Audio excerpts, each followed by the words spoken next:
Cindy Six. is sporadic and Pat is. Are you going next week? Okay, call the meeting of the February 10th, 2023 meeting of the Southfield First Board to order at 9:02. We'll call it. First order of business, approval of the minutes were circulated. Any changes, corrections, amendments to the minutes? The only thing I saw was the documents used at the meeting are blank. Yeah. So assuming someone's gonna add that and go back to your packet, comfortable now. Okay. I will entertain a motion to approve the minutes with the list of documents used added. So moved. Second. All in favor? No, we're all here. we're all here. Minutes of carried. Just because we haven't seen the expenditure ledger for quite a while. Not that there's been any activity, but I just wanted to review it with everyone. And we run into this every year. We have a budget for employee development, and it usually isn't until May or June that the funds get spent. Vanessa has reached out to the employee population asking for suggestions, and I saw one response. So we need to take another look at that, pretty soon, so we can get going on that. But just raise that. Obviously, we have not paid Collins Center the remaining balance of what we owe them. Any questions or anything about the budget? Collins owes you an invoice, I assume, too? We have it. it. All right. Okay. Next order of business, chair's report, just briefly, because most of you were there for all part of it. I did make a presentation to the select board on what we've done with the salary survey and 4%. Generally well received. There was discussion about how it would be handled at town meeting, and we can talk about that later in the agenda, but pretty straightforward, nothing controversial. Let's move on to reports. It's been a couple of months as well since we reviewed with the board the new appointments to employees under the SAP. So we have a memo in your packet that covers 2 new part-time library associates that have been hired just recently and started this month in the library. Great. Just shouldn't Lieutenant McCarthy be on the list too? Technically, as a new SAP employee, we should formally get that in Yes. for next time.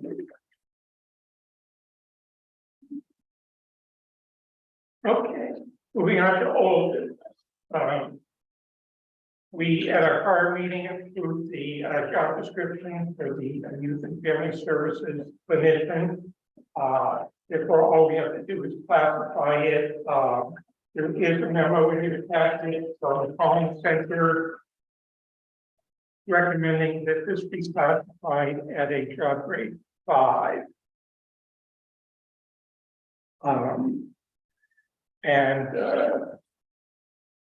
Jason and I and Vanessa and Mark did have a conversation with Mary about this, and I think I can be very simple, I agree with their recommendation on a 5. So I think there's a consensus among those who were involved in the classification evaluation that it should be a 5. Any discussion?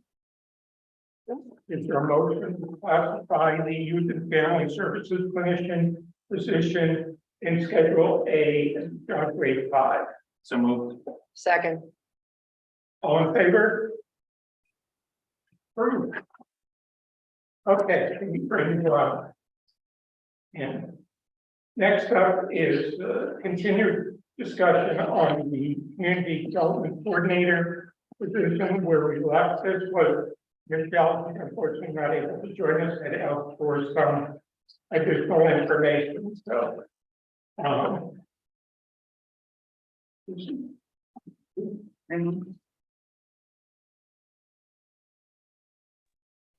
Good morning. morning, Rob.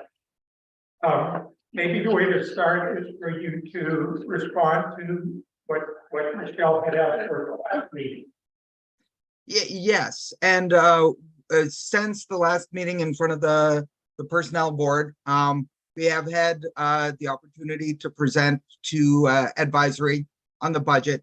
And in terms of think about as a committee, the job description, given the fact that the select board had assisted in having us write that particular job description, and it is at their discretion to bring forward to the personnel board.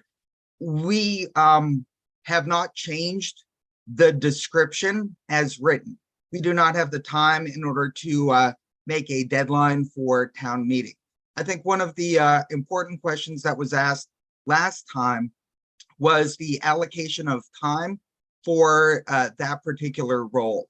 And I think some of the feedback that we received is that our hope is that the position will be a 50-50 mix, but because that particular position will be working at town hall and reporting to the town administrator, that time allocation can adjust to address the needs most important to the community. So if there is a grant that is due, that time will come forward more towards the grant writing elements. And if there are no grants at that particular time, that the time can be allocated more greater towards the economic development initiatives. I think one of the things that we have discovered through each and every presentation is that everyone wants economic development in Southborough, and that everyone appreciates the benefits of having state and federal and other types of grants coming into the community. And so we feel that the job description as written fulfills roles that can be beneficial to the town. Thank you. Thank you, Rod. Any questions or discussion? We had a pretty extensive discussion at the last meeting, but certainly I'm open to further conversation. I'm not going to repeat what I said at the last meeting, although I have something to add. Anyone have any questions for Rod or further comment? I'd like to hear that. Okay, and that's this, that I think part of the objection to this position is that people don't see the need for a full-time person to do the EDC part and the grant writing. But, and correct me if I'm wrong, if their objection to positions doesn't go back into the full-time position, then they don't think the town needs that. And I'd like to hear what the reason is. I think that's something, if that was people's objections, I think that's something you stand up with an individual card at the town meeting on when the budget comes up. I don't know that it's our role to decide full-time, part-time, hour breakdown, etc. My objection last time, and I don't know what others, I forget what everyone's was mainly that this job description is duplicative with many other job descriptions we currently have in the town. That was my sole objection last time. Okay. Anyone else want to speak, John? I want to be perfectly clear. I think this EDC is a waste of time. You know, we've got the businesses out on Route 9 that are empty. You know, they're going to stay empty for a while. You're certainly not against any development downtown. I think it's beautiful the way it is. And I really don't know why we need this. I think, and this is, like Jason said, way more detailed than everything else. As far as the grant writer goes, I think we could use a grant writer for the town. I wasn't surprised to hear the fire chief say that he has one, and you know, I think each department, if they have a need for a grant writer, can probably get a hold of one that's specifically experienced in what their department needs for a grant and how to do it. That's what I say. Okay, Dorian. Of course. I don't believe that the grant writer, I do believe the town needs one. I don't believe that that person doing that for the entire town should be under the direction of the EDC. To me, this job description crosses into too many other committees and boards. And you're gonna get to a point where there's gonna be some chaos as who's in charge, who's, you know, who can say yes or no and different things. And I don't believe we need a full-time person. So I voted no. We pulled the vote from there. I was the only one who voted no, and I'm still a no on this. Okay, and so let me just respond to that, because keep in mind going forward, and this, Jason was recognizing this, going forward, we're not gonna have a Schedule A and Schedule C. Everything's gonna be in Schedule A, so whether any position is full-time or part-time, we won't even know. Nobody has to come to us and say, well, we have this part-time position, but we're gonna make it full-time. Because the job description's approved, they get their funding, they don't have to come to us. So to me, if people were not voting on it simply because they didn't think we needed a full-time position, that's the problem. I would have. I don't know, I can't speak for anyone else. If this had come to us with the unanimous support of select board and the unanimous support of advisory, would people feel comfortable for us saying no to a position where the appointing authority think it's needed, advisory thinks it's needed, and thinks it deserves the funding, and we're going to say no? Maybe, I mean, again, as I said the other day, reasonable people can differ about what our role is. I have a different view than others, which is fine, but obviously that's my view, that's not necessarily our role, but that's not our facts currently. It wasn't. okay, but why would we be voting based on what other, I mean, I can see saying we're not gonna approve this because we don't think there's gonna be funding in the budget. I don't think that's our role. I don't think funding is our role. That's advisory. Okay, but then why do you say that that's not our fact? What difference does it make? I'm my sole concern at this point is I think something that falls solely within personnel board's responsibility. I also think it's the town administrator's responsibility to understand the roles of each employee that reports to them and to deploy them the best way possible and make sure that the job descriptions, while there will always be some overlap because of the need to collaborate, this one has way too much overlap here, which is if the personnel board is supposed to approve job descriptions, if we don't raise those concerns, then essentially we're just a rubber stamping department board, and that's just not what I'm here for. Like, we're supposed to add thought, challenge, right, and make sure we're getting to the right position. I can totally separate funding from that, and this is rounding in the grand scheme of the overall budget. This is just a procedural issue that I think falls clearly within the four corners of the personnel board's role. If I might, I'm having a somewhat difficult time aligning two comments that I heard from the past two members of the personnel board. First off, I heard one member say, we definitely need a grant writer for the town, but we didn't need to have someone doing economic development at the same time. And then I have another member of the personnel board saying it's duplicative of people who already have that role.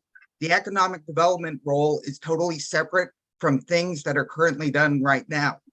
So I have one saying it's duplicative of what's happening right now, and someone saying we need one. So I'm trying to find the best path forward to make sure that the town gets the best return for their investment with a full-time position devoted to all of those things that can make the town better. That is the economic development and making sure that where there is a need, We are applying and identifying grants.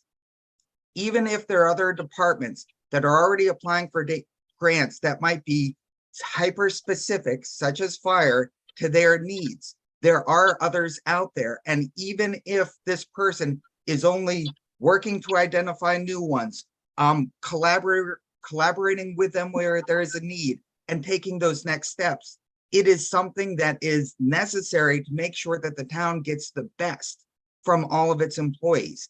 And I would argue a full-time position doing economic development and grant writing is a good path forward to make sure it happens.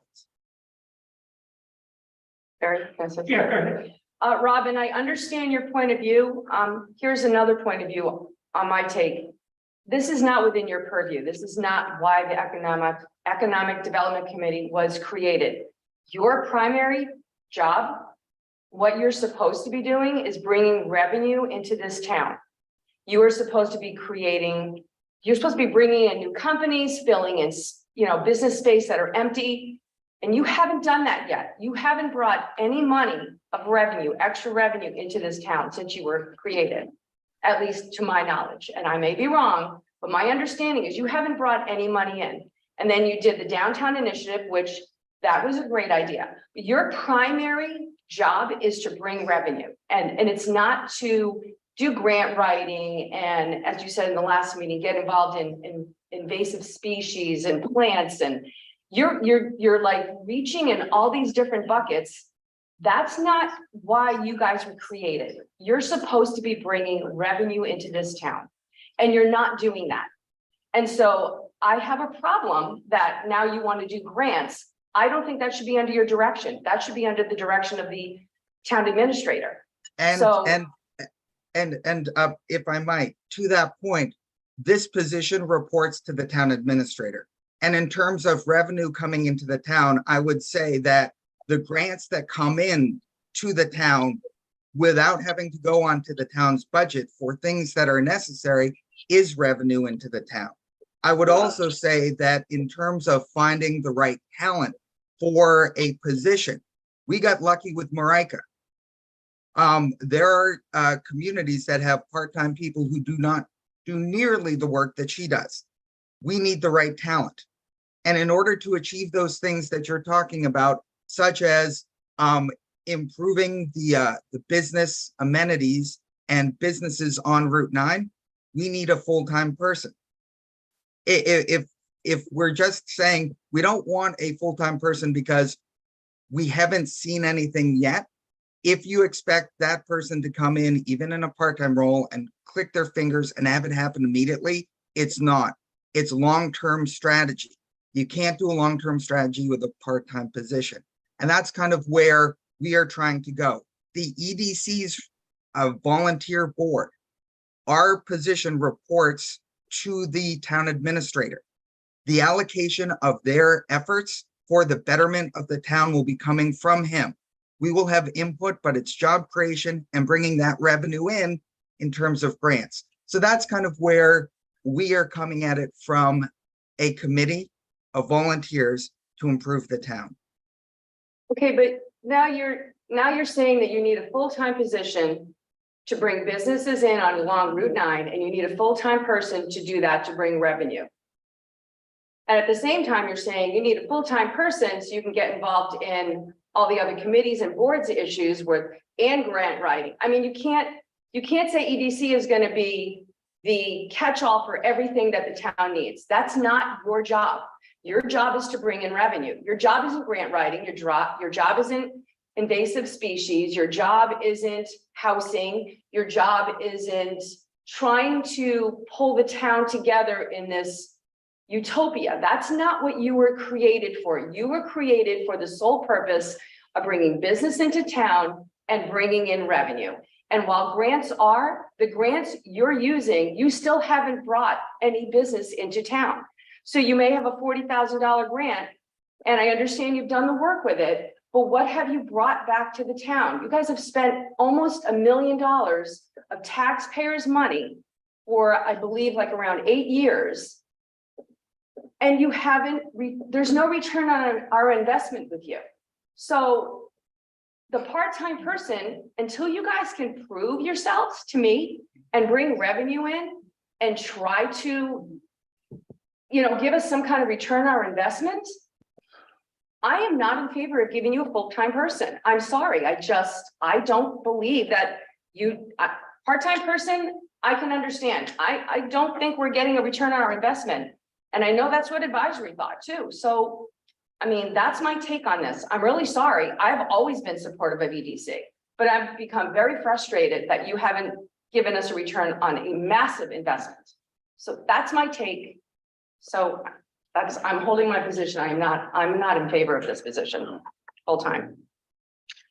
Chairman. Okay, we have a question. Anything else, John? And to your point about coordinating or agreeing with the selectmen and the finance, there's nothing wrong with this board saying, taking a vote that we do not approve with this job description. We can't do anything about what the selectmen have voted to have the position or anything. I don't think we can eliminate it, but we certainly can say we do not approve of the job description. I don't think there's any. That we have issues with the job description, and we should deal with those. Yeah. I just disagree with the view that if we don't think a position is needed, we should be voting. No, I don't think that's our role. But again, we can differ on that. I understand that. This job description is too inclusive Yeah, well, of everybody else. That's why I'm against the job description. That's, They're meddling into too many different areas that they don't belong.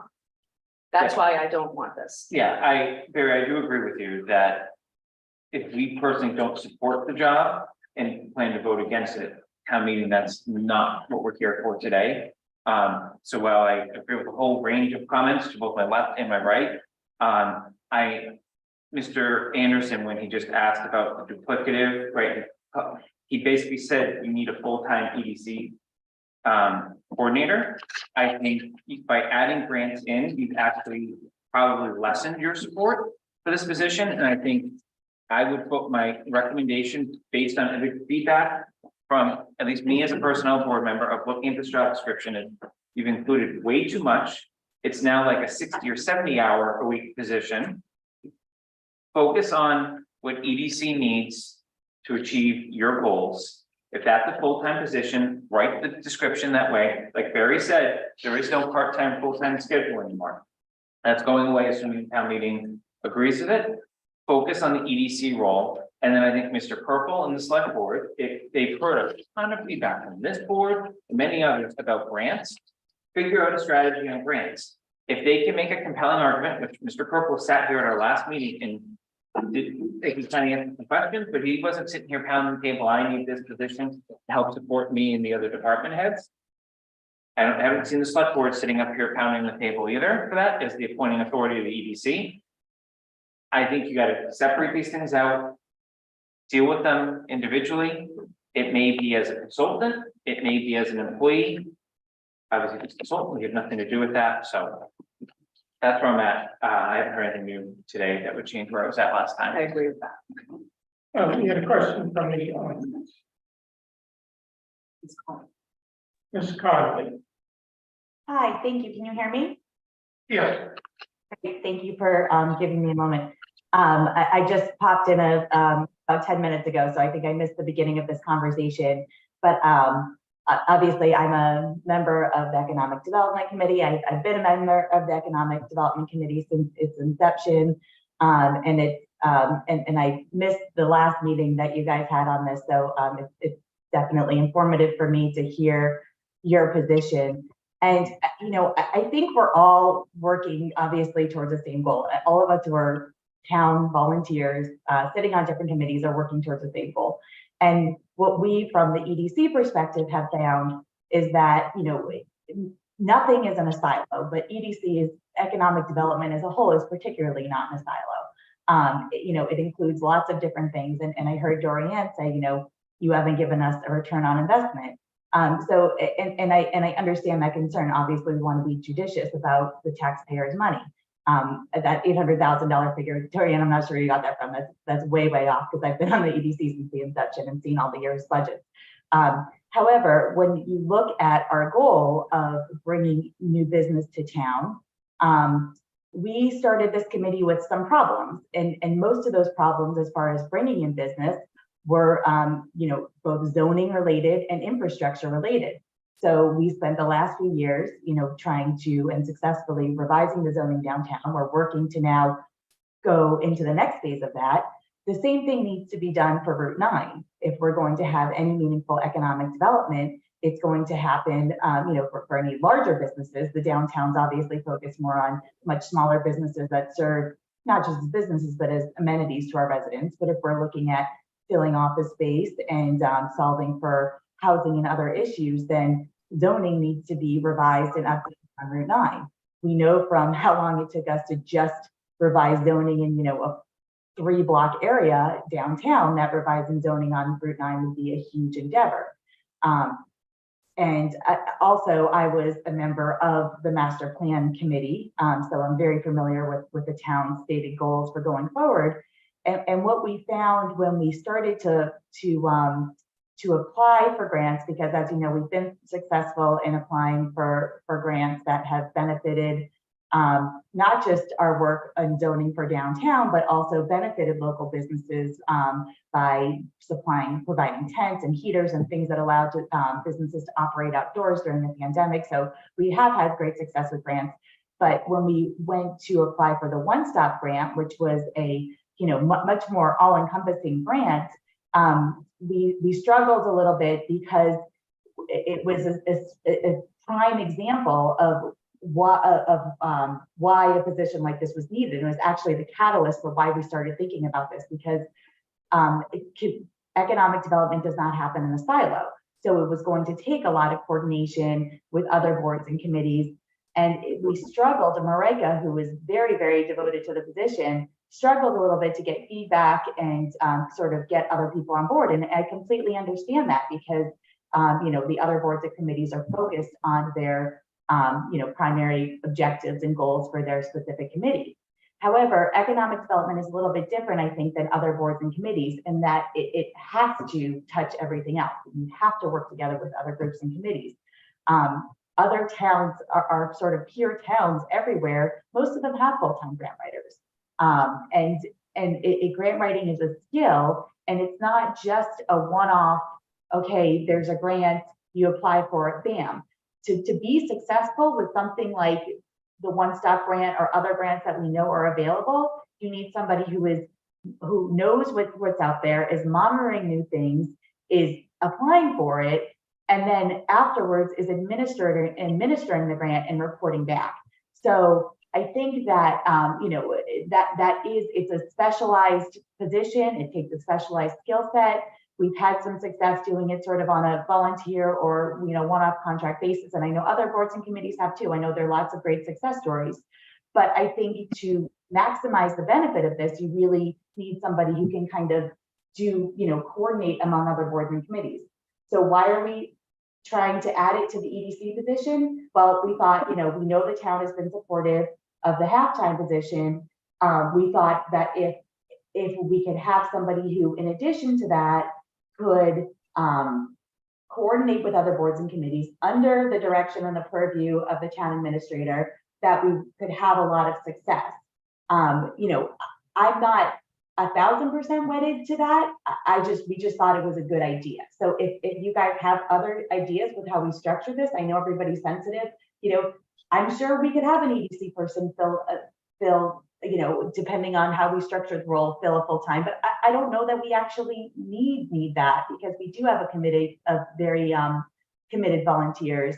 And and I think a halftime grant, somebody who could do keep the wheels on the bus as far as the administrative piece of the EDC, plus spend about half their time researching, applying for, coordinating with the town, coordinating with the different boards and committees, and then administering and following up on those grants, I think is a good solution, because it only adds one body. It adds somebody who's at town hall all the time, building those relationships, understanding how things work, right now we're just leaving money on the table. There's so much grant funding out there, and every time, every, cycle of town meeting that we don't discuss this and deal with it, we're just missing out on opportunities. Shit before. Our goals for implementing the master plan over the next few years. So I'm sorry that was long, but that's my spiel. Okay, thank you. Here's my suggestion. Trying to think through this. So the next item on the agenda, we have a job description that's already approved for an EDC coordinator. We're going to be addressing, we moved all the other Schedule C part-time positions into Schedule A at the recommendation of the Collins Center. Once it's in Schedule A, assuming the board approves that, it seems to me you have flexibility going forward to develop a job, to justify getting additional funding to grow the position, to make it a full-time position, and you wouldn't have to come back. Obviously, if there are job responsibilities that are added, you'd have to come back, but I'm just saying there's a framework there without having to introduce a whole new job. You can sort of grow the job and build a justification for it. Because I think what's going to happen here, and we may end up, what's going to happen here is, I think from what you heard, this job description is not going to be approved by the personnel board today. So I would recommend you say, okay, that's fine, but we still have a framework to move forward with, assuming the board approves moving the EDC position to Schedule A. So in that sense, in my mind, there's not a need to do this now. We can figure it out and we don't have to go through a long process. But just my thought. Go ahead, John. I've listened to the EDC meetings and listened to their speeches, so to speak. They've had 8 years to develop our economy. We've got, as part of the national problem or the local problem, we've got many vacant properties and whatnot.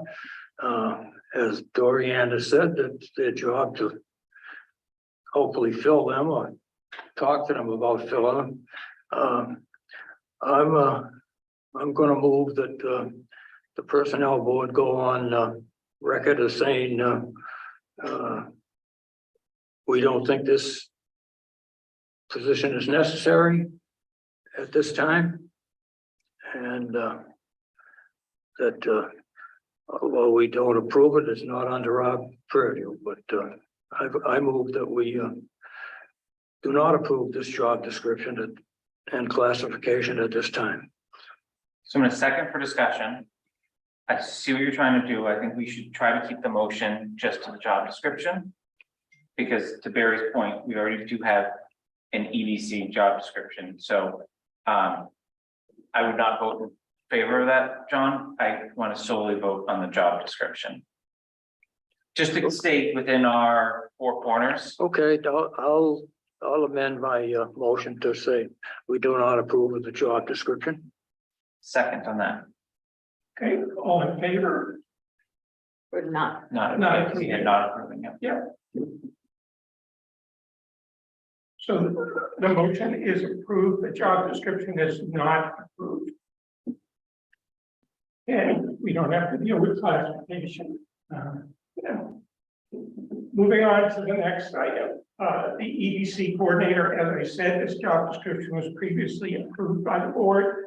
So the question is, since we're eliminating Schedule C, we need to move this into Schedule A. Again, you have a recommendation from Collins Center, with which I believe Jason concur in the recommendation, and I concur, and Vanessa concurs that this should be a job grade 5 in Schedule A. Any discussion? All right, I will move that the Economic Development Coordinator position currently in Schedule C be moved to Schedule A at job grade 5. Second. All in favor? It's approved. And I would just echo your comments about the fact that there is an EDC coordinator job description already in place.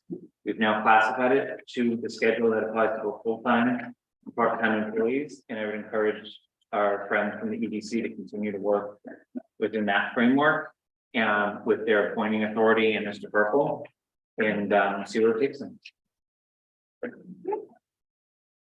All right, thank you.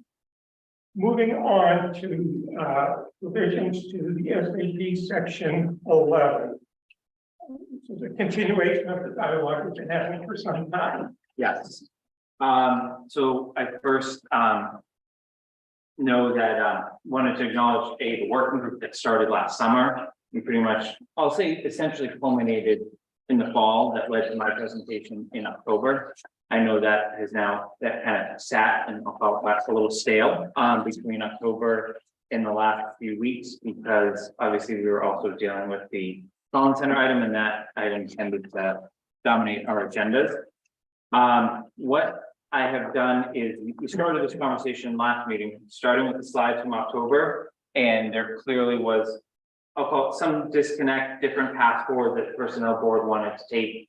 But this now is going on 3 to 4 years of discussion. So what I worked through is keeping in mind the framework that the working group had suggested. I also had to wait over about a month to get a hold of Labor Council to understand what bounds, and I was able to finally have that discussion on Wednesday. So so what I wanted to start with before we go through what the actual framework that I would propose is we've talked a lot about the concept, and I'm putting in air quotes, grandfathering. Actually, the proper term is red circling now. I've learned. So everyone wants to start to use the topic of red circling our current employees. Well, I believe the framework that I am about to propose and hopefully get agreement on benefits every single employee, whether they just started with the town versus whether they are part of our 6-week accrual group. I think it benefits every single one. I realize on the face it may not appear that way, but we're going to have 15 months to work through that with folks, assuming this passes at town meeting. What I'd like to start with is a motion that regardless of the framework that the personnel board adopts moving forward, that we will offer an option for existing employees to so-called red circle themselves and stay within the current bylaw. I'll explain that further once I get a second. Second for discussion. So while I firmly believe, like I said, what I'm going to propose benefits every single one, and I would take the time to sit with every single employee and walk them through it, I realize some people may not ever feel that way. And the last thing I want is any sort of taint in any way, shape, or form that employees feel like we're taking something away from them. We've talked a lot about that at the personnel board. So I want them to understand before we talk through the new system that we would give them that option if they feel after all of this that they don't want to go on the new system, that they'll have the option to stay exactly where it is. So that's my intent with this because I realize if I start talking about all the framework, it will start to commingle itself. Then you can just solely act, if this motion were to pass, we would obviously come up with language for the SAP for this town meeting. Then we can just talk about the substance of obviously what new employees will be subject to and what I would encourage all current employees to seriously think about. And we'll talk about why I think that as we get to the framework. I mean, I have some reservations about doing that in a vacuum. That because of the potential complexities, and we saw that in sort of the draft that we saw, I don't know whether it was the last meeting or 2 meetings ago, where different systems, different calendars going on. I just get concerned about confusion, and I certainly want to make sure that we're treating everybody fairly. But I'm just hesitant to support something without actually knowing what I'm supporting. Are you talking about, so some people would, Accrual and carryover would be what this would be subject to.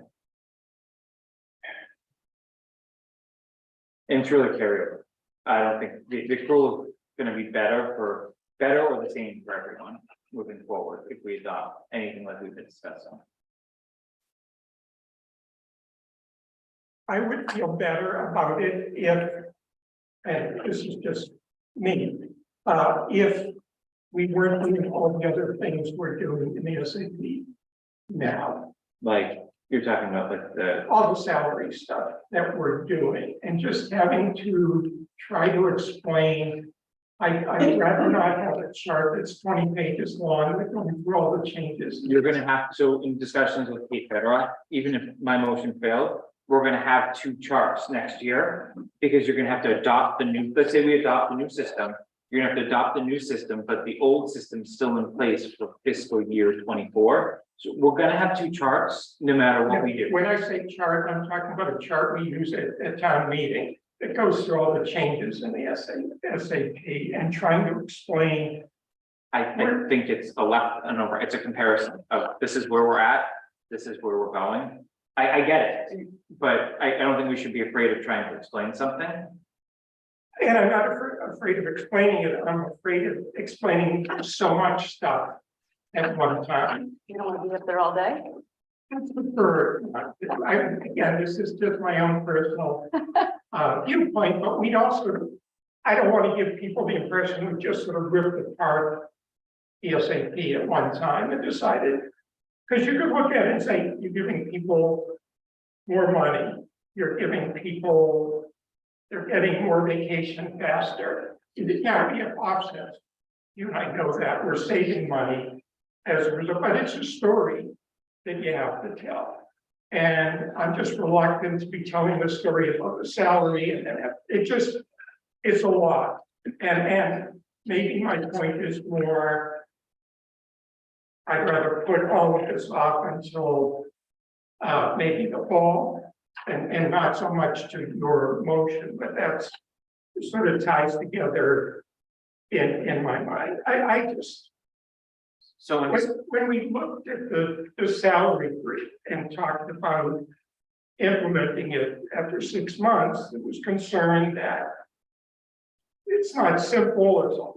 So just, I have the same kind of concerns with saying we're going to have 2 different systems, essentially people.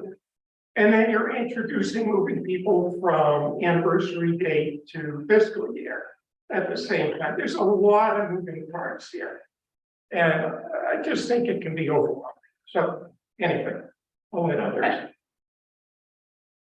So are you recommending that maybe we go forward with what we have for the SAP for this town meeting and then move this specific area to the fall town meeting? Well, that's possibly, I need to go through and see exactly what we're, I mean, I have an idea what we're talking about. I have no idea what we're talking about. Yeah. Because I haven't. Let me just say that I think we need to try to do this in a spring town meeting. No, that's not. Because it's gonna be effectuated on a July 1. And in discussions with Kate Federoff as our town labor council, we have a duty of notice. And what I'm gonna pull forward is clearly within the boundaries of notice to all employees that there will be a new system that's available to them, not required if my motion were to pass. So notice is important in this, given that it is a protected benefit. So I don't think you want to wait till the fall. I think you have a decision. You do it in March of 2023, or you do it in March of 2024, which would then kick this back another year. I don't advocate going to the fall. Okay. Yeah, did you want to say something? No, is there something we, So I guess, to see, I have no idea what we're referring to. yeah, so I guess the question is, do we want to take action on the motion, or do you want me to keep going? I was thinking if we take action on the motion, it's gonna make, like, are you gonna, like, do you want to provide the employees a choice? I think that's the question. I'm in favor of doing that, but I don't know what you're referring to, so I can't say I want to make an action on the motion, and I'm not really understanding what the motion is, because I'm not looking at any documents in front of me. Yeah, and just to add to that, I guess my view would be influenced by the fact that if you have a couple of employees who feel they're worse off than their system, but objectively, they're not. I'm not sure I'd be in favor of having two systems in place just to address a small number of employees' feelings if we're comfortable that they're actually not worse off. If that, John, That's not what Let me we're get it talking straight. about. You're talking about the new vacation schedule. Yeah, versus- so let's do this. I'm gonna keep my motion on the table. Let's talk about a framework Okay, with the understanding that I'm only gonna vote for the framework if we pass this sort of motion. got it. So what I'm gonna do is I'm gonna hand out, and if anyone wants, That's what you're missing. you have this, yeah. We're not talking about prices. So I'm gonna go through this literally, you're gonna take the hours. So I'm gonna go through this step by step, just so everyone's on the same page. So currently, when we have, I'm just gonna say, assuming we don't implement, assuming the appointing authority does not come to us currently and ask for 3 weeks up front, we currently, in the first 5 years, give everyone 2 weeks of vacation. My proposal is that in the first 2 years of their service, we give them 2 weeks of vacation.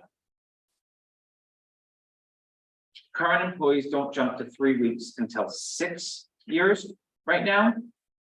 I'm encouraging that we adopt a framework that's starting at 3 years, they go to 3 weeks. We currently don't jump to 4 weeks until 10 years of service. I'm recommending that we go to 4 weeks at 7 years of service.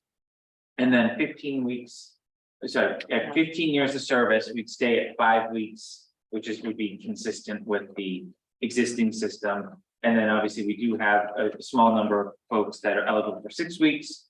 They will continue to be eligible for 6 weeks as they already are, or based on their 7/1/2005 hire date. So what this is doing is giving most, not all of our employees, an extra week of vacation. Is not taking away any, but it also tweaked the framework that came out of the steering, the working group.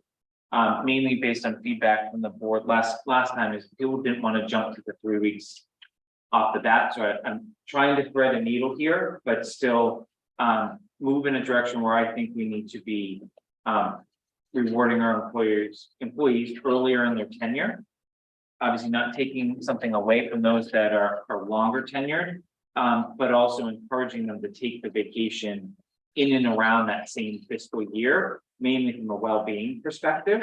There certainly is a financial component to that too, but I'm more focused on, if you have someone that just was here 52 weeks a year, that's not good for productivity, it's not good for efficiency, and clearly their own personal well-being. So that's the schedule I'm recommending to adopt.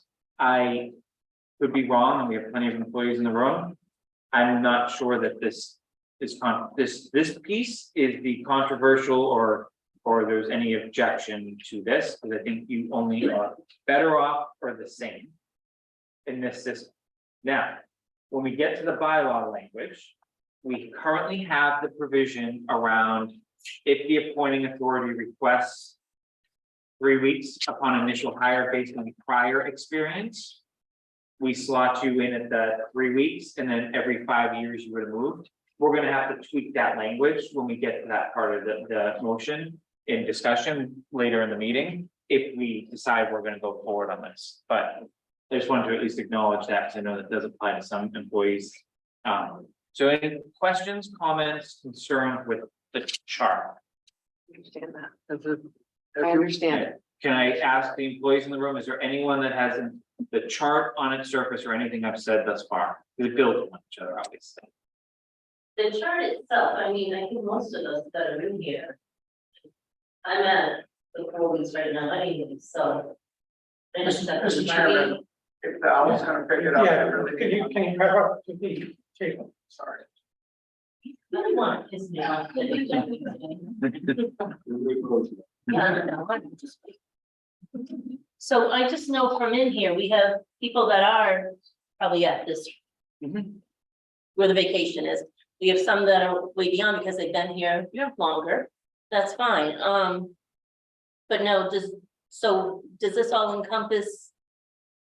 Like carrying over? I am not curious yet. Okay, I'm just asking, does anyone have any objections to the accrual chart?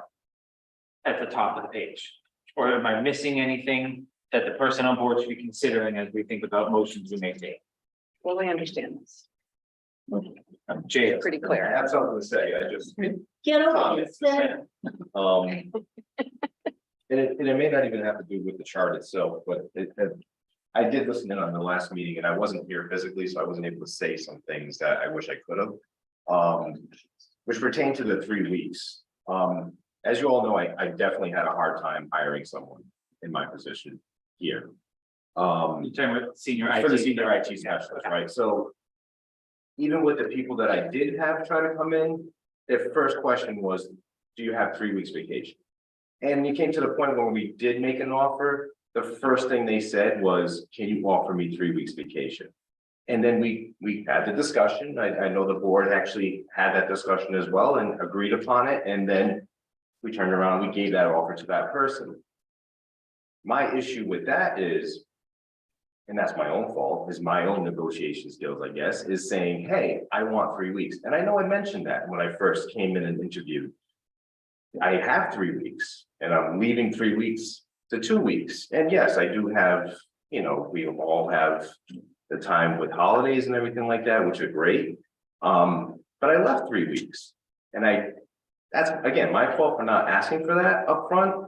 But if we're going to be having people come in from the outside with experience, and you're never really going to hire someone without some experience, it might be a low-level job where they don't have experience. But they're going to come in with experience and they're going to come in and say, we want 3 weeks. And then we're going to turn around and ask the personnel board every time, can we approve this 3 weeks? And then you guys are going to look at the experience and then say, yes, we approve the 3 weeks. Well, now guess what? Every single person before that who had experience doesn't have that 3 weeks. There are people that I know that I talk to here that have plenty of experience in their job and position that don't have 3 weeks. I know I have plenty of experience in my job and I didn't get 3 weeks. So the fact that I was able to come and hire a person, in the senior IT specialist position and say, hey, you're going to get 3 weeks, but I'm the manager, I'm not going to get 3 weeks. The balance there is a little off when it comes to that part. I don't have tenure here, so there's a lot of other questions that they have for like, bringing, their time over. But for me to look at that and say, that's not, other companies are not offering 3 weeks. That's not the way it's happening in the private sector. Well, that's wrong because that's what I'm seeing in the private sector right off the rip. Okay, if I can just respond to that, because I looked into that, the Bureau of Labor Statistics keeps statistics on this.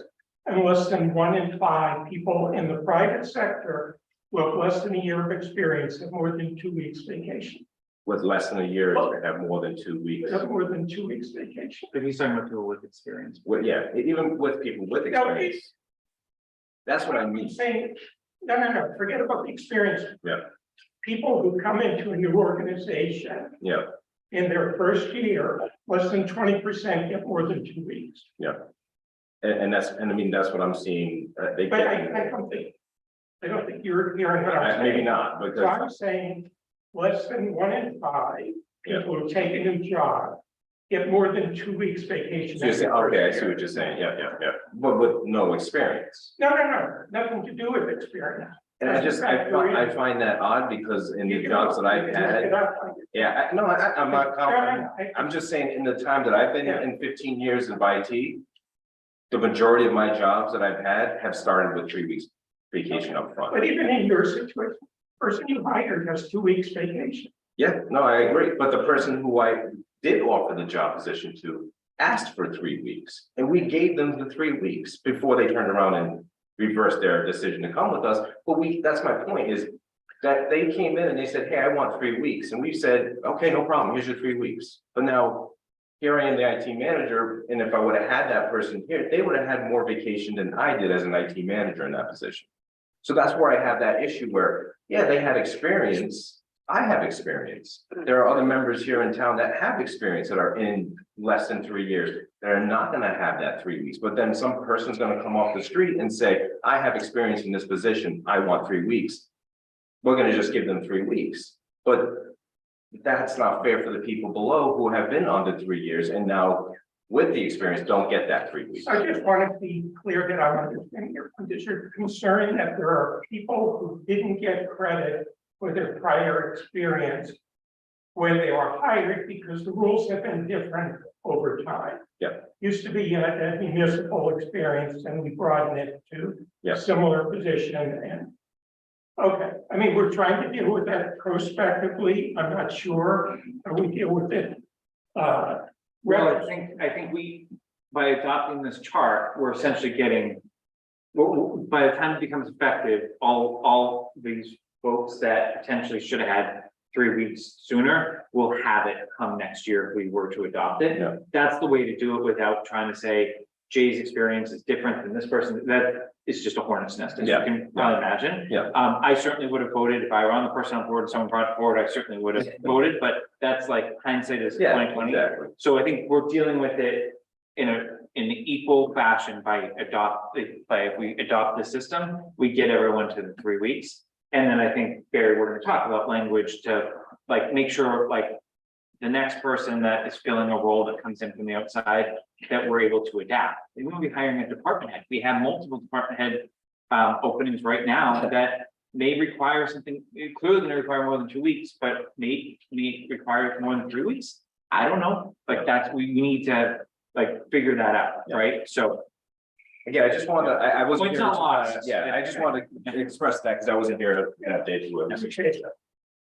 All right, At the end of the day, do not have Jay negotiate. Okay? Nobody negotiated.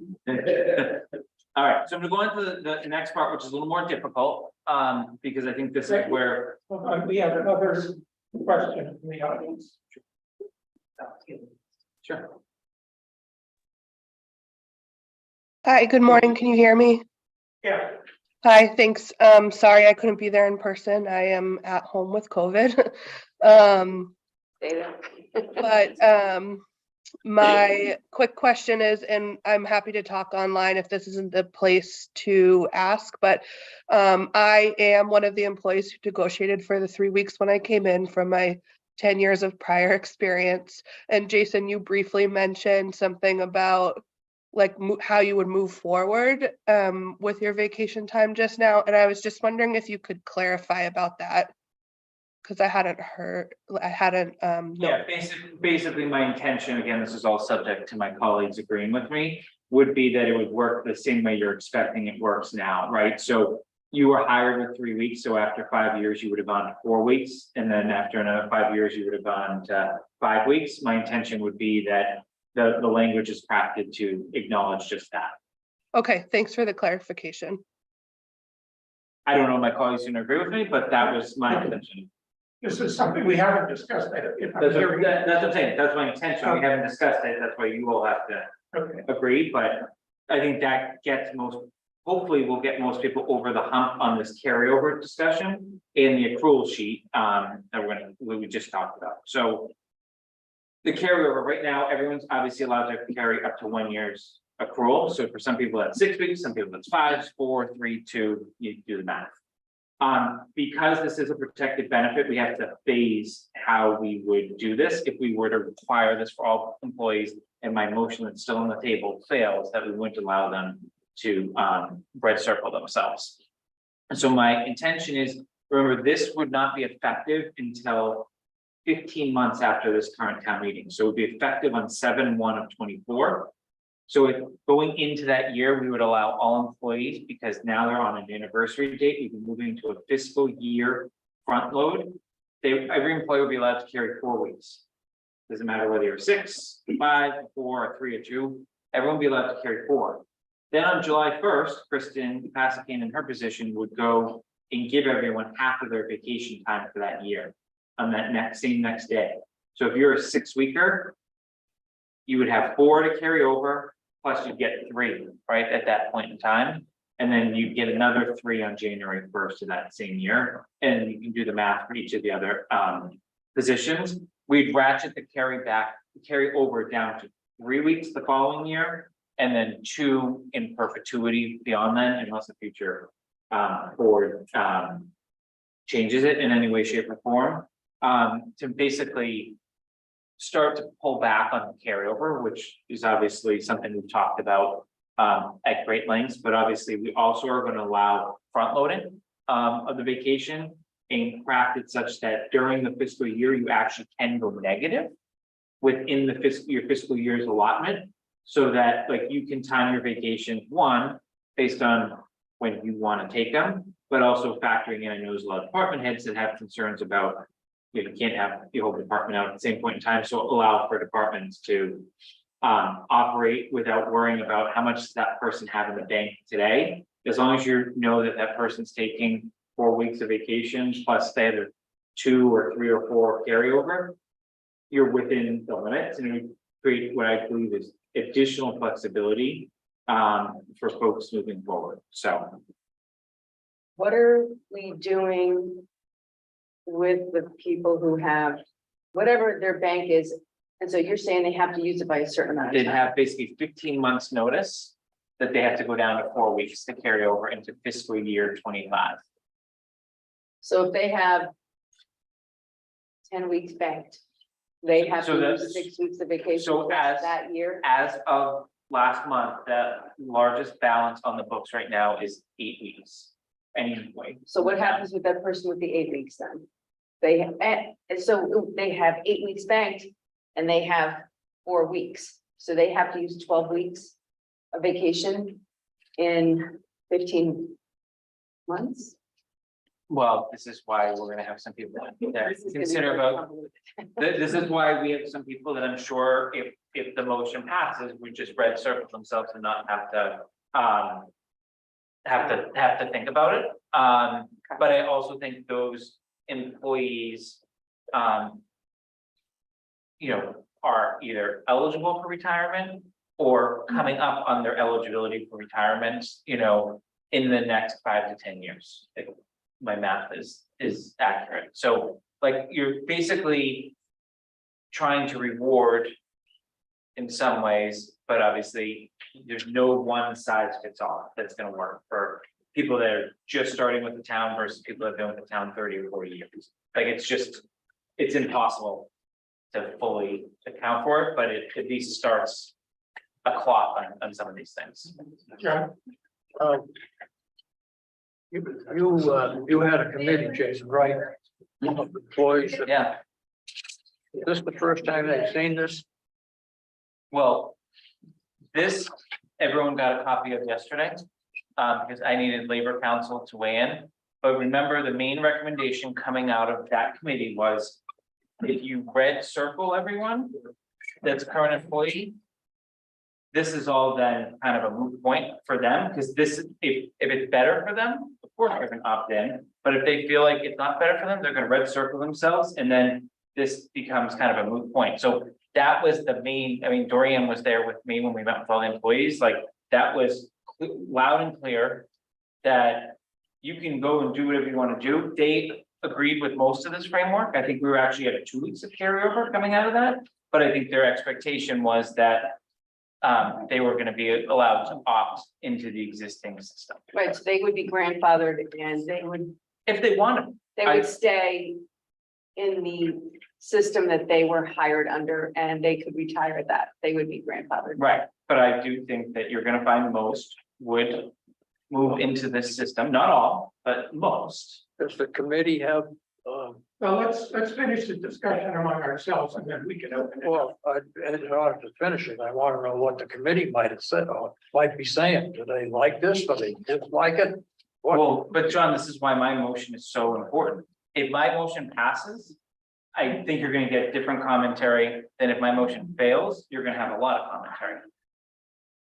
Yeah. Please correct me if I'm wrong, but that's. I just want to make sure that the employees who have banked their vacation And that's what the system they were hired under, they are protected and they are not going to lose anything.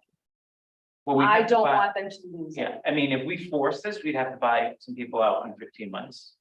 And there are provisions already in the SAP for that. If they couldn't use it, they could come and ask for 10 days. Payout. But, there's certain approvals, but I'm not recommending we go there. I'm recommending we adopt what we think the system should be now, which I think is people need vacation earlier in their career and they need to use it in the fiscal year. And the current employees can either say, I like that, or I don't like it. And then that number will dwindle over the years, such that it becomes a very manageable population, because anyone, I don't know, just me saying, anyone that has less than 10 years of service to the town right now is silly not to. You get an extra week of vacation right off the bat. Greater than 10 years, I can see why there's a lot of discussion. Kate opined that we're giving people enough time to use. This, the framework that is here, she thinks absolutely has legal backing. The thing we spent most of our discussion doing is talking about employee morale, right? And talking about just, right, like change is never seen as good, right? Especially in municipalities, right, like people don't like change. So just we talked a little bit about that, like from a strategy perspective. It's obviously not a legal discussion, but I told her with what I was struggling with, and that's why I'm recommending exactly what I'm recommending here today. And obviously, I've had a chance to talk to a few employees that have very different fact patterns, and that's formed some of my judgment. And I sat there last summer and early fall with these same employees that range from zero years, that I think the lowest employee had 2 to 3 years of tenure to probably 30+ years of tenure. So. Okay, John, Do I understand with this new plan, that if somebody has 4 weeks vacation this year, Mhm. and they've carried forward 4 other weeks, they'll get 8 weeks in this year? That's what happens now. What happens? if- yeah, so someone could have 12 weeks vacation theoretically at any one time. Now, they would have to use 6 weeks of it during that year, but they could have. But with the new system, they'd have to use that vacation and they could only within the 15 months. Yeah, but again, if you look at the data, most people aren't banking significant amounts, but we're on this crazy anniversary date system too, right? Like that depends on when these people were hired. Yeah. So you take a snapshot at any point in the year, employee A may look very high because they just rolled over and are starting afresh, versus employee B might have just had a reset sort of thing. So I've looked at the data for 3 years now. It's like, if you look at it every different time, it's different. And obviously employees have own factors in their lives, right? Maybe they took a milestone vacation, or like, they went on a 2-week trip. Maybe they had something at home they had to just deal with that wasn't eligible for sick time, right? So I don't like to ask questions, right? But like the data shows that people aren't banking tremendous amounts of time, but it also shows that people aren't using their full year's allotment, which is my goal to try to achieve with this, is that we really tell employees, we want you taking your vacation in the year we're giving it to you, because we think it actually will help you be better at your job. That's the underlying thing. We can't measure that with a dollar sign. Well, they should be taking vacation. But yeah, Is there any reason we couldn't separate out going to the fiscal year from everything else? Just because it makes it, I mean, my mind is spinning trying to figure out. You can't get this much vacation, you now go, it's a lot, and I'm just wondering. so the accountant in the room says that the fiscal year is far easier. This is my opinion. The town accountant and the treasurer aren't here. But my personal opinion is, every time I look at our current system, I struggle with it. And I think I'm actually pretty good with that. The fiscal year makes it like very easy. I don't care how well you did in mathematics, coming into the year, you have a certain amount max you're gonna have. you know you're gonna get a certain amount on these dates unless you have a change in service date during the year. And I don't know, but again, this is a futuristic thing. If my motion passes, if people don't like, Yeah, I just remembering what we went through when we moved from, for salary, we went from anniversary date to fiscal year. Yeah, and that was fun. That was, yeah, but you realize how much easier you've made the town finance team in the but department? that's not our job. Right. It's nice byproduct, but our job is not to make their life easier. I just want to make sure the employees are taken care of and that they're not losing anything. And I don't want to do something that is going to hurt their morale or upset them because they feel like they have something being taken from them. I want to make sure they're protected. And I think that's most important of all. And I understand why. I understand that. I get it. That's what my motion does. Right, but we just need to make sure that they're protected and they're gonna be okay. That's. But Barry says the way to find that out, Joanne, is either default to approval or vote to not, and then we'll hear from. That's it. There you go. Okay, at this point, unless there's something more from the board, if there is someone from the working group, personally, Both of them are part of it. yeah, why don't you come up to the table? Good morning. Good morning. Good morning. So I just wanted to say, I appreciate what the group's doing, and I completely agree that you've identified that there's a problem, whether it's financial, fiscal year, whatever the issue is. And so what Jason has proposed here, I think is a great idea. But I have a really simple way to do it. Just add that the same term that he has up top, effective for all employees hired as of a certain date, this applies. To grandfather everyone in my opinion, would just be, I guess, a vote of confidence of us in knowing that we're not gonna have anything else taken away from us.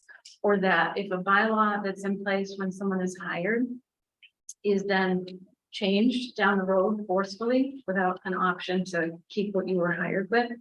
I think the problem here is not so much what Jason has laid out, but it's more of the employees being sure that we're not gonna then have something else taken down the line. Or something else changed down the line that may not be beneficial. So I don't understand why if grandfathering would be an option, that Right, would sir. make it easier. That's what we're hoping, right? And I know you don't like the word Jason, but in my opinion, because it was also past practice, the town has set precedent when they changed the accrual of the maximum number of vacation weeks. They grandfathered anyone who was hired before a certain date. So I just think that going forward, it might be a lot easier to just grandfather everybody. And then anyone who's hired after this date adopts the new and improved vacation. Okay, Just my thought. all right, and let me respond, and I'm just responding for And now, myself. by the way, I'm sorry, speaking on behalf of the working group, we all kind of agreed to that when we were meeting with Jason. That was very Can important I to just everybody. clarify one thing? The option to be in your terms grandfather. Yeah, sure. Because I think there are some employees within the working group that would jump to the system tomorrow Agreed. and benefit significantly from it.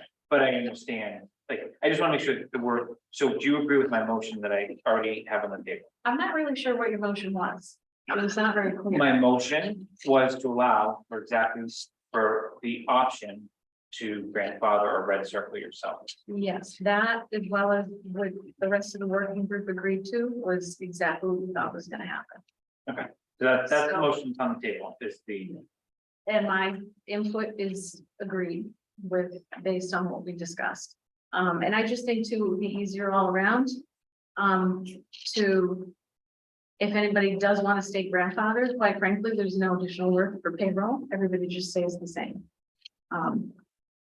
So I agree with Jason's motion. I'll just make one general point, and this is just my own personal view, not speaking for the person. So I understand the feeling that once we get something, we have it forever. If I can get more pay you get additional holidays, you take extra things. Wouldn't it be fair to say, well, this is the term you're hired with, you stay at that pay forever, you don't get any, we don't add anything. That's what, you can't sort of have it both ways, we get to take more, but you can never reduce anything. I see pay as taken more. I see that, nobody stays in a job and gets the same pay for 20 years. I completely understand that, but from a benefit point, I will speak again just for myself. Coming from another town, I wasn't really sure I was going to jump. And I read the SAP bylaw, and quite frankly, the 3 weeks were not offered to me. I asked, can I get the 3 weeks? Because here it is in the bylaw saying that I have experience. And when I balanced, what I had in the past versus coming to Southborough, the SAP helped me make up my mind. So to say that, here's your offer, would you like to accept? And I review this and I say, this is great. This looks like a great fit. I love the town, what it has to offer.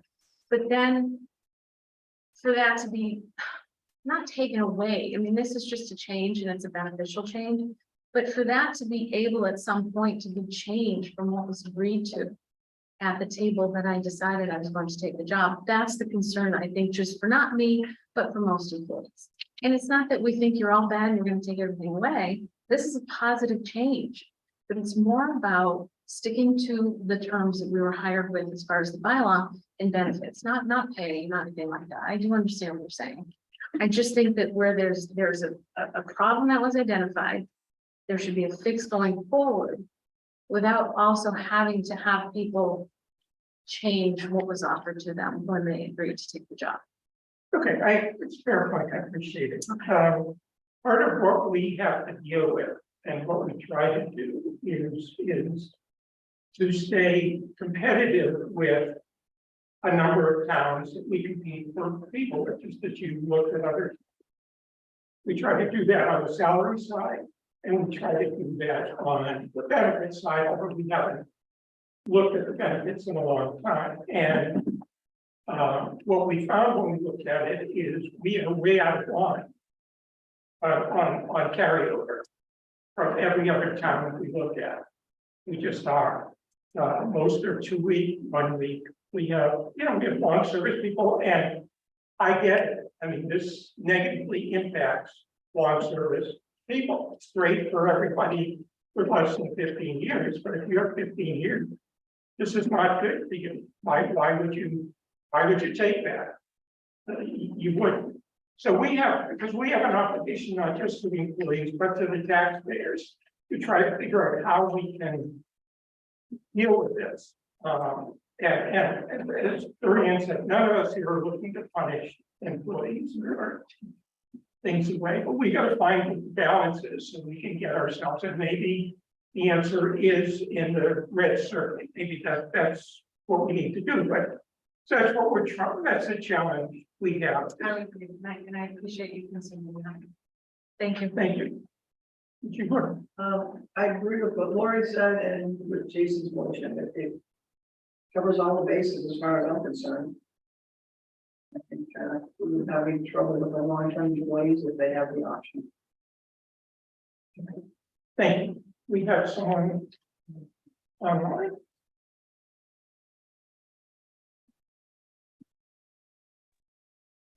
Hi, it's Katie Berry. I am at home, but I just wanted to piggyback off a little bit of what Jay Montijo said, because I do respect everything you are all doing. I do not want to be in your position, and I appreciate you having these conversations. It's wonderful for all employees. That being said, I do feel like you guys have the power right now to make the motion for the people who were hired at 2 weeks in that time frame when the private sector experience was not part of the equation when it came to hiring and giving the 3 weeks vacation. I feel like the handful of us that fall into that category have fallen through the cracks. And I'd like that to be considered as a vote as well, just to make it equitable. I know nobody wants to have anything taken away from. I've heard some great conversations from all of you on the board. And I feel like that's really important for morale in the handful of us that feel like we might be losing no matter what the vote is today on this vacation part. Thank you, Kate. Any other comments from anyone? All right, so does everyone understand my motion that's on the table before we actually vote on the framework? Yes. Yeah.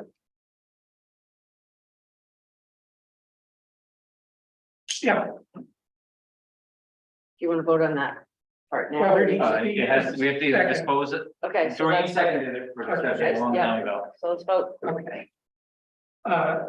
John, you understand the motion? Yes, sir. Okay. All in favor? All right. Opposed? None, and the motion carries. Okay, So then I'll make a second motion, with the understanding. That the personnel board will work with labor council to draft language around red circling current employees. I, move that the personnel board adopt, the framework and work with labor council to draft the official language that's in front of us. There's a second. So moved. Oh, I have to move it, you made it. I made it. I'll Okay. second for discussion. when we say the framework, are we including moving to fiscal year? No, it's hand in hand. So it's just to summarize what it is, it's the I'll call it accelerated vacation schedule, i.e. getting more weeks with less tenure in your career. It's adding carryover provisions to this on a phased in cycle. And it includes awarding half of the vacation on January 1. And half of the vacation on July 1 and then half on January 1. And then I would also say that something we haven't discussed would be that the intent of the language would also have is that it would allow the employee to go negative within their fiscal year allotment, i.e. if you like taking your vacations in the fall, go have your vacation in the fall, as long as it falls within your department heads, sign off and all the things that go with just running, efficient operation. Because everyone's vacations are scattered like, they should be. So really just encouraging that current fiscal year utilization, absent a small amount of carryover moving forward. And that's the part I struggle with. I don't see what the rush to do it is moving to the fiscal year. Again, as far as I've heard, the only benefit is it makes it simpler for the people who administer it. And while I'm happy to do that, I'm not motivated necessarily to do as a reason for doing something. And I just think it gets very complicated in the SAP itself. So you're going to have these different options, and then you're going to say something. It just, to me, it's a nightmare. It would be a lot easier and cleaner to separate the two and to do them at separate times. So you're struggling with just the fiscal year component, it would change from anniversary to fiscal, Yes, but if you do anniversary, you'd have to go in every month. They'd have to go in and front load someone. like they do now. No, they don't. Right now, it just accrues every 2 weeks, every time they get a paycheck, Okay. they accrue whatever they're supposed to accrue, which is an automatic calculation. Why, if you're not going to a fiscal year, do you have to front load it?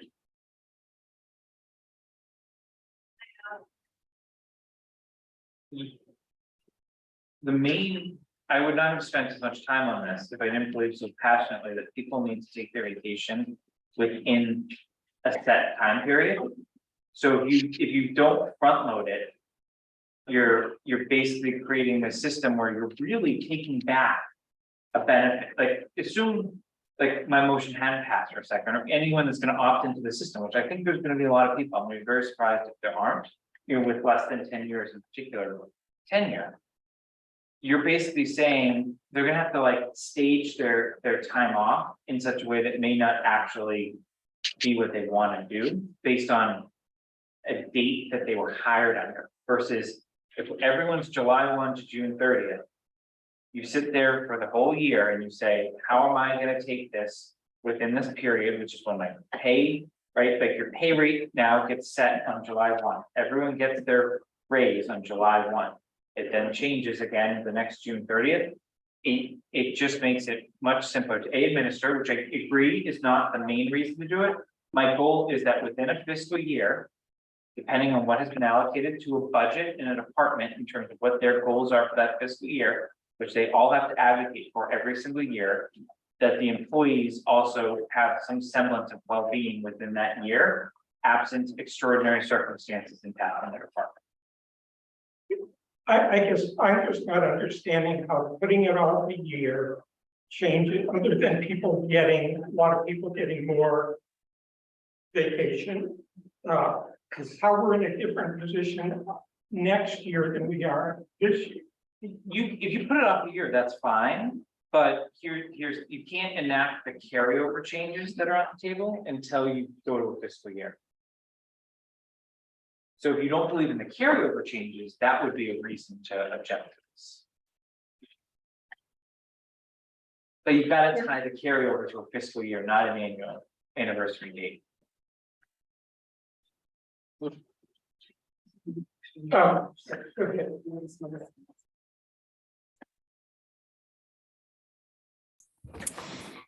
everyone. Thank you. I think there's just some confusion on how vacation accrues for us as employees. So for my example, I have a hire date of September.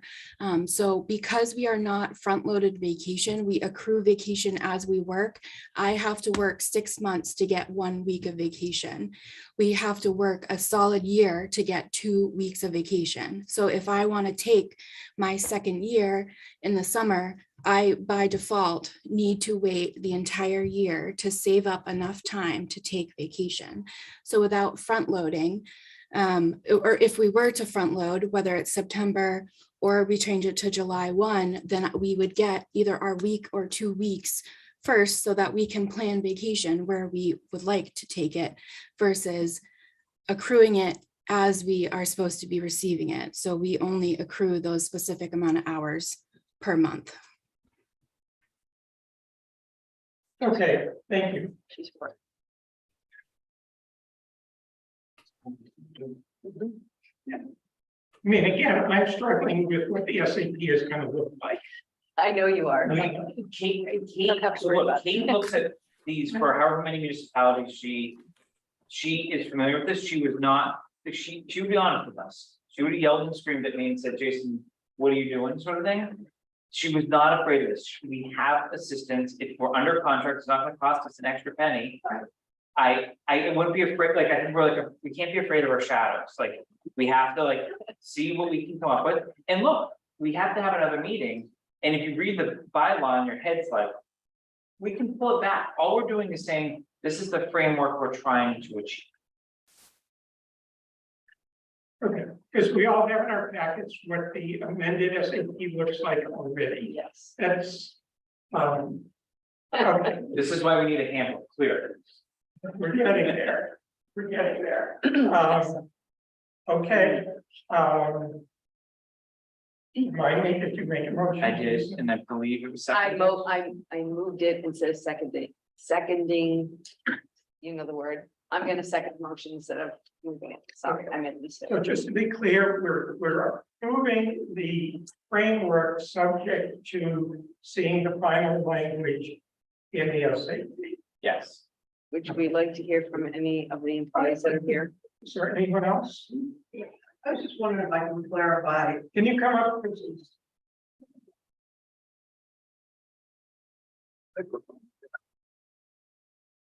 Yeah, I just didn't know if I could help clarify a little bit of the confusion. So currently, I've got my employees all have different anniversary dates, and that's when everything changes.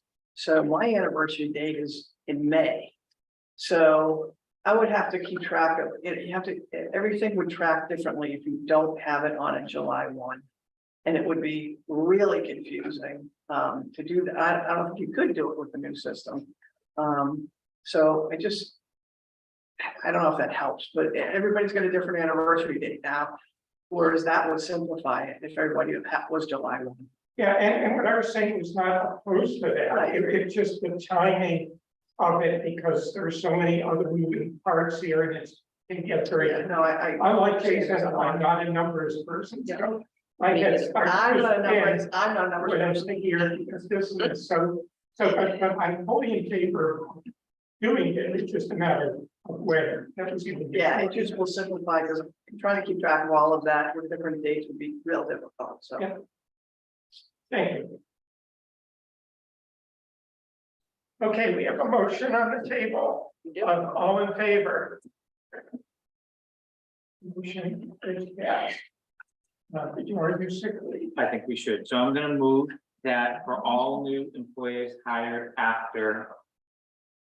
So on or after July 1, 2023, the date no longer be subject to a sick leave payout at death or retirement.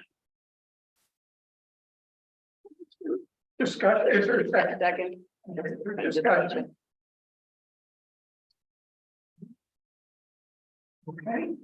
Being none, all in favor? Motion is approved. That was easy. Anything else you want to? I think I'm done. Thank you for the work on that and the work. Thank you all for the time you invested in this. Okay, what I want to do with the SAP changes is not to vote on any of them today, but just to go over them, make sure everyone's comfortable with them, so it's in position to vote on them at our next meeting, as well as potentially whatever changes Kate has. So I'm going to go through them fairly quickly and just stop me if you have questions, concerns. So we realized in the course of looking at this, that there's no effective date in the SAP. So every year when the town meeting approves the SAP, nowhere does it say that new salary rates don't go into effect until July 1. Or any other changes that go into effect. But that's our intent. So that's why we're putting in an effective July 1, 2023 date. In the second full paragraph, there's language added. These are groups that are not covered at the SAP, and we added or exempted by statute to cover the election workers and fire people. Down below under classification schedule, and you'll see this throughout, we eliminated two schedules, so it's just redesignating the numbers that go with that.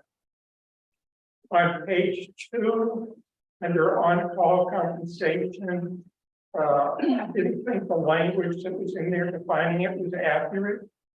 It's not paid to an employee who's required to work, it's paid to an employee who's available to work. So we made that change. On page 3, again, in 6C, just getting the schedule lettering right. In D, you can ignore it, it's just a hyphen added there. On F, that's the new language that we approved in our last meeting for on call. On 7, Can I just ask a question on that? Sure. Has there been any weigh-in from the select board or IGM number? nothing like All right, so we're continuing with that number unless they say otherwise. Yeah. Okay. 7A, we're just too many annual leaves in that sentence, so. You can check that out. In 7B, we just changed from schedule B to schedule D. On page 5, at the second paragraph there again, just the 140-hour week. Then on B2, this is the one that Jason was referring to. So what this language would do is say that we can take any amount of experience that an individual has when they're hired at a similar position and place them in the vacation table wherever that experience would place them. So if they have 7 years experience, they go into the table for someone with 7 years experience. whatever, unlike now where the max is 3 weeks and they start at the bottom of the 3 weeks and need 5 years to move up to 4 weeks. So it's a liberalization, strongly supported by the personnel director. I think it will aid in hiring. So I fully support that. I think, and this may come out of what we voted today, we need to probably restore this the 5-year clause. Like, so if you hire someone with 3 weeks, are we now making that, like, so let's just say, use your example. Hire someone with 7 years experience, we put them in at the, now 4 weeks, let's just say. Are we making them wait 7 or 8 years, 8 years in that instance to get to the 5 weeks? In your example? No, they would go in as if those 7 years had been 7 years work for the town. Right, so we're gonna have to wait 8 years to get to You the next the next level. level in the new system, because they would be subject to the new system, Yeah, right? in the system. So I would just Right. say we need to think about our current employees that came in at 3 weeks. And went on, and then we also need to think about if we start doing that, the comments that Katie made, right? Like, we're not gonna solve that problem today, I get, but I think I would encourage us at least to deal with the people we already have taken action on. Like, they would either put language that we're gonna set their anniversary date as such for vacation. And then, like, if they opted into the if they don't opt in the new system, then so be it. But I think we will have to just deal with that, so that our intent is for the current employees that they would move every 5 years until they hit that max as well. Yeah, I Which would should be like pretty to quick. see, and finance, I would like to see how many potential additional weeks of vacation we might be adding. No, I hear you. So I think that language, Yeah. we'll have to Yeah. keep working on that in conjunction with whatever Kate comes back with. Yeah. Okay, on page 6, C2 is essentially what we just voted.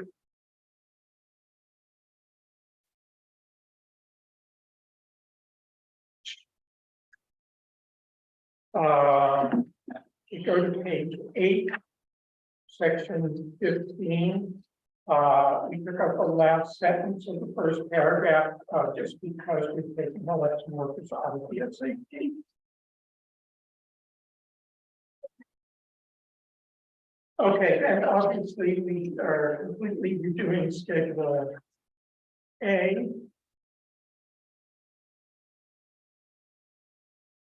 Schedule B, serve no purpose, we just get rid of it.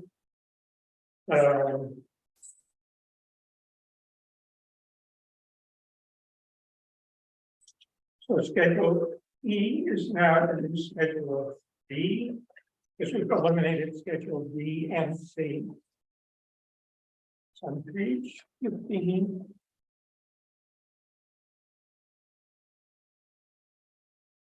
The new schedule of C we previously approved on 16. Can I make one comment about that? Sure. I asked the recreation director just to send me a new chart, which will be in the next version of this, that adds a new point column. Okay. There's the personnel director, who sets salaries up to the midpoint. So Okay. that will appear in the final version. Okay. Schedule D is gone.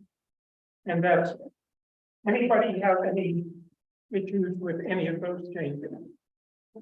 Other than what I already noted? Yeah. No, I give one item for consideration. And I don't know that it's necessarily. We change it in the bylaw, I just think we need to be cognizant of the midpoint, what the midpoint is. As we move towards the grid system next year. So would, and he's not here anymore, but I think we need to talk to Mark about consultation with the personnel board at each hiring in this year, so that we don't, what I'm worried about, right? And I don't necessarily think with the town meeting and strict with authority, but I am worried about when we start bringing people in at the midpoint, or just say just below. He has the authority to do that without anyone else, right? Assuming the budget for it. That we're setting ourselves up for failure when we go to actually place our current employees in the at least the existing grid, because we know that a lot of them fell in like the first step of their particular, I just, again, I don't feel the need to go strip Mark with powers, but I know it can be collaborative with this board and would encourage him to do it. So not a discussion, he's not here to react to that. So as long as no one thinks it needs to go into the bylaw, I just think it's a future discussion item of just being careful, knowing, especially with you're currently recruiting people in this town, like they're obviously pretty experienced positions.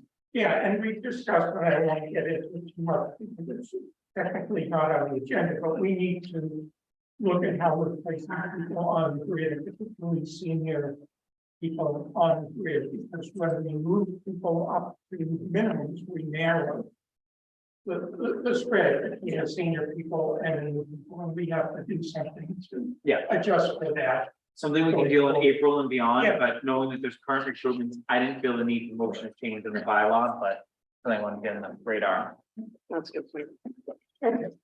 Moving on to number 6, you all have to this. So one is what documents do we make available to town meeting attendees for the annual town meeting. Typically, we would have 3 documents. We would have the track changes SAP, we have a clean SAP, and we have a chart going through all the changes and giving a brief explanation for what's changing and why it's changing.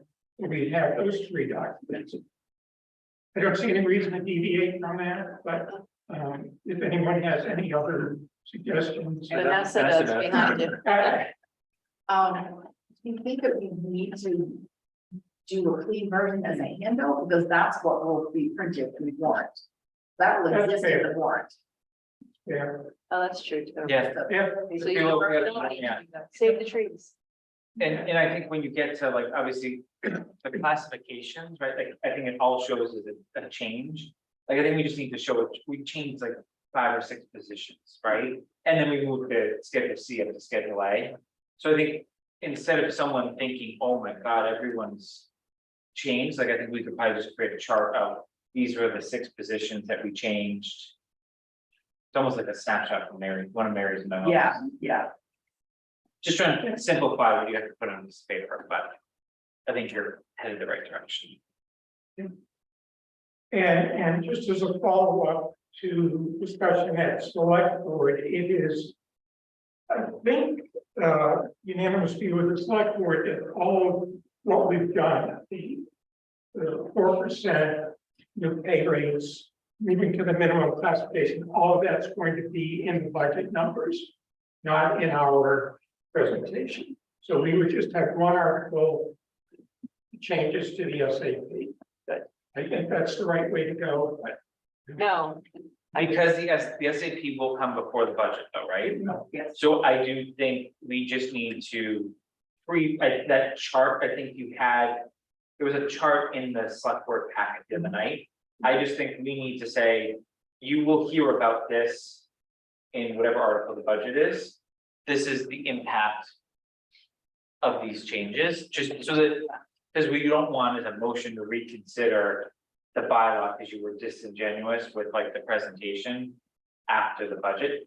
I people, a lot of people that follow the budget at least are aware of what's going on. So I would be very surprised if there's, and the cost of the reclassifications, like, when you actually look at it, I mean, we've historically given them like 2-3%, right? So you're really talking about this extra 1%, plus some of the reclassifications, plus a few of the mins. But as I said at the meeting, we've never talked about, at least as long as I've been on the board, the 4%, because that's not in the SAP. I think you need to talk about the reclassifications and the bringing Okay. people up to the minimum. The 4% I could go either way on, so, but I think it's Because just, I mean, that's the big number, is the 4%. Right. So, I agree. Because, right, if someone doesn't like that, they gotta adjust every single budget after that, but we made a recommendation. So I think really what enacting that bylaw does is by enacting that chart, we've set people at the minimum, so we had to readjust them, and then some of these positions changed. So I think that those are 2 numbers which are really not that big. Yeah. If you make a general statement or show a chart, and say it's gonna be explained with the budget, so we're not getting into that part. Yeah. I'm gonna explain. Yeah, and it will And you be don't have in the materials, available for Right. people, to see. It's just transparent. I think it's more Yeah, yeah. transparent to put it there to show it, and then it's explained later. You don't have to. Okay, so we're all on the same page. With that, good, moving on to D, this is just a cleanup item, I realize it's going through the old documents, we voted to move people to the minimum of the grids. Of the grid, and I just want to clarify that we're moving them to the minimum of the Step. pay rate schedule. Yes. So I will make a motion that in implementing the new pay rate schedule, we move anyone who after receiving a 4% increase is still below the minimum for their pay rate, that they be moved up to the minimum for that pay rate. Second. All in favor? Any other business? Any public comments?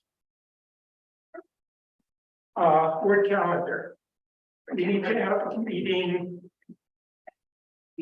Well, in terms of where we need to have things ready for warrant. Oh, boy. Looks like a full-time job. We'll send a warrant on the 7th. Look at my schedule. They're also meeting on the 20th.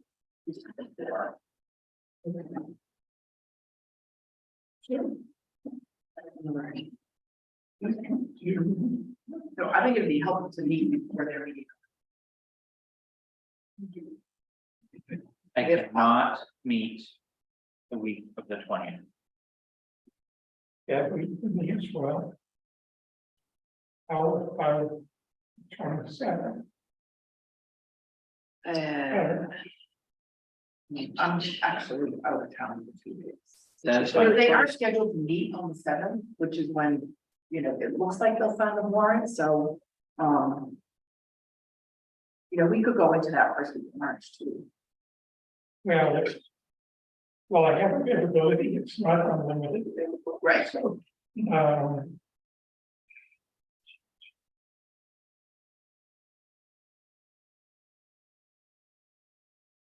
Mark will be here the 27th. I won't be there, here the 27th, the 28th, but he will be. So if the 27th is convenient. I mean, the purpose is gonna be just to review the final language, Yes. the bylaw, Yes. so.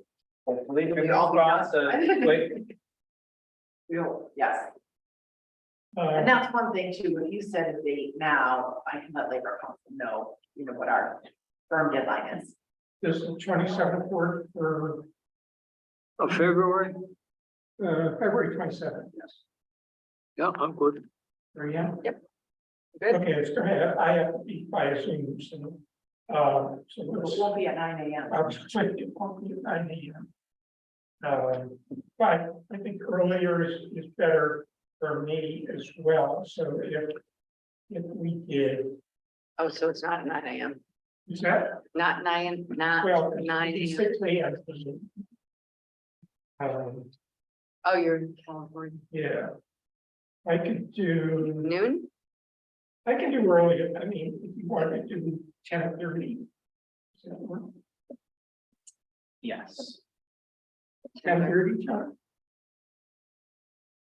obviously, we don't know Michelle. Good. so they'll Yeah. probably- 10:30 is good. What, 10:30? 10:30 on the 27th. Got it. Thank you for being accommodating.